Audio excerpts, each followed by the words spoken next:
Have you ever wondered if there are places in the world where clothes simply aren't part of daily life? In Africa, long before colonialism or modern fashion existed. Today, we're diving deep into the topless traditions in Africa you didn't know about, and trust me, some of these stories will absolutely change the way you see culture, modesty, and freedom.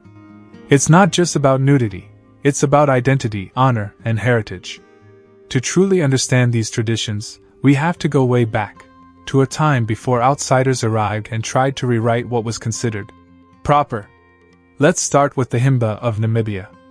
Imagine waking up every day, smearing your skin with a rich red paste made of butterfat and ochre, standing tall under the blazing sun, topless, but dignified, proud, and protected by the earth itself.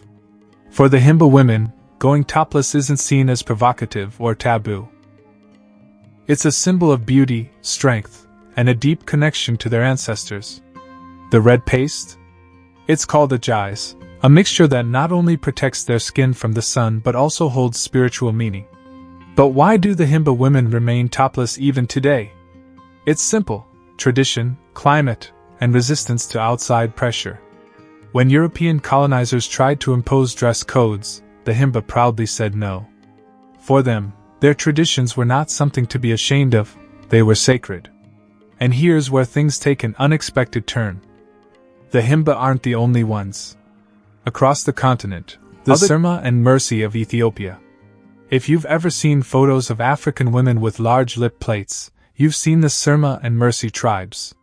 What you might not realize is that going topless is just as important to their culture as the iconic lip plates. In these societies, body decoration, like scarification and the wearing of lip plates, is a rite of passage. Covering the body? That's a foreign concept. For the Surma and mursi, the human body is art, and art should never be hidden. But why are these traditions still surviving in a modern world obsessed with fashion and modesty? Simple answer. Because these communities have fought, generation after generation, to protect their way of life from disappearing. In fact, resisting Western standards of clothing became a silent rebellion, a way to say, "Our ways are just as valid, just as beautiful."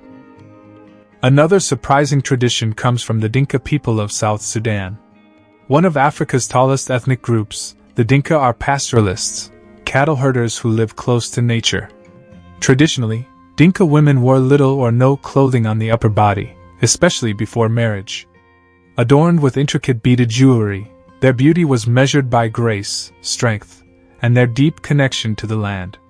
Today, while many Dinka wear modern clothes in the cities, in rural areas, you'll still find proud women embracing their topless roots during festivals and ceremonies. And trust me, this isn't where the story ends. Coming up, we're going to uncover a tribe where toplessness is a sacred spiritual practice, something so rare that even most Africans have never heard of it. Plus, we'll talk about how these ancient traditions are surviving the pressures of modernization, and whether or not they'll last another generation. You'll want to stick around for that, because the answer might surprise you. The Hadza of Tanzania, the last hunter-gatherers. Imagine living today exactly as your ancestors did 10,000 years ago. The Hadza people are one of the last true hunter-gatherer tribes on Earth. With no farming, no domesticated animals, and very little clothing, just practical coverings for protection, the Hadza live in perfect rhythm with the land. Toplessness here isn't tradition, it's simply survival. Temperatures soar during the day, and heavy clothes would be a burden. But even as tourists and anthropologists visit, the Hadza continue their simple, powerful way of life, largely unaffected by the outside world. What about modern pressure to cover up? In many African countries, urbanization, Christianity, and Islam brought new ideas about modesty. Today, even in villages, you'll see young people wearing t-shirts, jeans, and sneakers. But during cultural festivals, rites of passage, or sacred ceremonies, many communities return to their traditional ways, proudly and unapologetically. Because for them, being topless isn't about sexuality. It's about heritage, identity, a connection to something far older and deeper than today's trends. If you found these stories fascinating and eye-opening, make sure you give this video a big thumbs up. It really helps the channel reach more people who love learning about unique cultures around the world.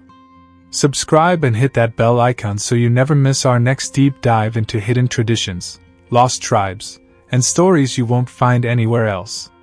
And tell me in the comments, which African tradition surprised you the most?